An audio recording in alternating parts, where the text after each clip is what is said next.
చందమామ కథ. గర్వభంగం. వారణాసి నగరంలో పూర్వం ఒక ఇల్లాలు ఉండేది. తాను మహాపతివ్రతనని ఆమెకు గర్వంగా ఉండేది. భర్త భోజనం చేయక పూర్వం తాను భోజనం చేసేది కాదు. భర్త ఊరికి వెళితే ఆయన భోజనం చేస్తాడో లేదో, ఎప్పుడు చేస్తాడో, ఎలాంటి భోజనం చేస్తాడో అన్న సంశయంతో పచ్చి మంచినీళ్లు తాగి పస్తులు పడుకునేది. ఆవిడకు గల ఈ చాదస్తాన్ని చూసి ఇరుగు పొరుగు అమ్మలక్కలు నవ్వుకునేవారు. ఆవిడ మాత్రం ఇతర స్త్రీలను ఆక్షేపించేది. మీకు పతివ్రతా ధర్మం ఏమీ తెలియదు. భర్త ఏ పూట అయినా రాడని తోస్తే భోజనం చేసేస్తారు. ఒక పూట పస్తు పడుకుంటేనేం, భర్త ఊళ్ళో లేకపోతే నిశ్చింతగా 3 పూటలా అరగిస్తారు. పొరుగురు వెళ్ళిన మనిషి ఏమైనా తిన్నాడో లేదో అన్న విచారమే ఉండదు. నేనెన్నడూ అలా చేయలేను అని ఉపన్యాసాలు దంచేది. ఈ ఉపన్యాసాలు విన్న వాళ్లకు కోపాలు రాసాగాయి. ఈవిడ తన చాదస్తం మనకు కూడా అంటగట్ట ప్రయత్నిస్తుందేమిటి అని వారిలో వారు అనుకొని తమ భర్తలతో చెప్పారు. వారు ఆమె భర్త ఎదుట ఆమెను గురించి కొంచెం వెటకారంగా మాట్లాడసాగారు. ఇదంతా భరించలేక ఆమె భర్త ఆమెకు మంచి గుణపాఠం నేర్పి ఆమెకు గర్వభంగం చేయాలనుకున్నాడు. ఆయన రోజు భోజనానికి ఆలస్యంగా రాసాగాడు. ఒక్కొక్క పూట అసలు భోజనానికి వచ్చేవాడే కాడు. ఒక్కోసారి ఉన్నట్టుండి హఠాత్తుగా భార్యకు చెప్పకుండా పొరుగురు వెళ్ళి 2-3 రోజుల దాకా వచ్చేవాడు కాడు. ఇందువల్ల అతని భార్యకు చాలా ఇబ్బంది కలుగుతుండేది. అయినా ఆవిడ పతివ్రతా ధర్మాన్ని పల్లబిగువను ఆచరిస్తూ అవస్థపడుతుండేది.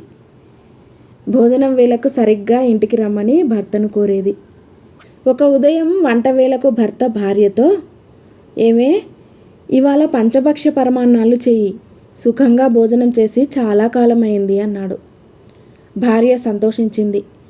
ఆమె కూడా సుఖంగా భోజనం చేసి చాలా కాలమైంది. భోజనానికి ఆలస్యం చేయక వేళకు రండి అని భర్తను హెచ్చరించి వంట ఇంట్లోకి వెళ్ళి తనకిష్టమైన పిండి వంటలు, కూరలు, పరమాన్నము చేసి భర్త కోసం ఎదురు చూడసాగింది. కానీ ఎంతసేపు చూసినా భర్త రాడు.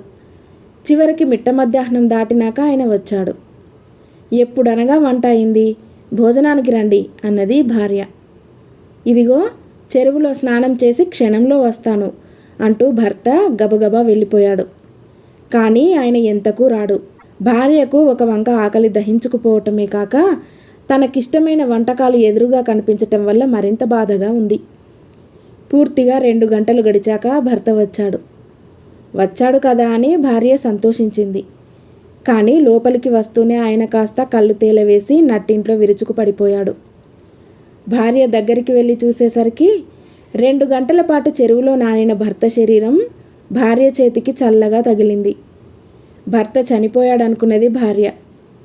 ఏడ్చి కేకలు పెడితే నలుగురు వచ్చి చూసి ఆయన ప్రాణం పోయిందో లేదో తేల్చి చెబుతారు. కానీ నిజంగా ప్రాణం పోయే ఉంటే తన నోట మట్టే. చేసిన వంటకాలు ముట్టుకునే యోగం ఉండదు. తినదలిస్తే భర్త స్థితి తేలక ముందే తినాలి. భార్య చప్పున వంట ఇంట్లోకి వెళ్ళి తనకిష్టమైన వంటకాలన్నీ కడుపు నిండా తినేసింది. ఆమె చెయ్యి కడుక్కొని తిరిగి వచ్చేసరికి నట్టింట భర్త ఇంకా అదే తీరుగా పడి ఉన్నాడు. అప్పుడు ఆ ఇల్లాలు, అయ్యో దేవుడా అని శోకాలు ప్రారంభించింది. నలుగురు చేరారు. ఏమిటి అని అడిగారు. చేసిన పిండి వంటలైనా తినకుండా పోయావా దేవుడా అని శోకాలు పెట్టింది. నే తినకపోయినా నువ్వు తిన్నావు కదటే అంటూ భర్త లేచి కూర్చున్నాడు. చూడవచ్చిన వారందరికీ జరిగినదంతా తెలిసిపోయింది. భర్త చేసిన మోసానికి భార్యకు చచ్చే సిగ్గైపోయింది. ఈ భాగ్యానికేనా తల్లి మా అందరికీ పాతివ్రత్యం బోధించావు అంటూ అమ్మలక్కలంతా ఆవిడ్ని దెప్పుడు మాటలని మరీ వెళ్ళారు. అది మొదలు ఆ ఇల్లాలు ఎవరికీ పతివ్రతా ధర్మాలు బోధించి ఎరగదు. ఇతర స్త్రీలను గురించి వేళాకోళం చేసి ఎరగదు. కథ సమాప్తం.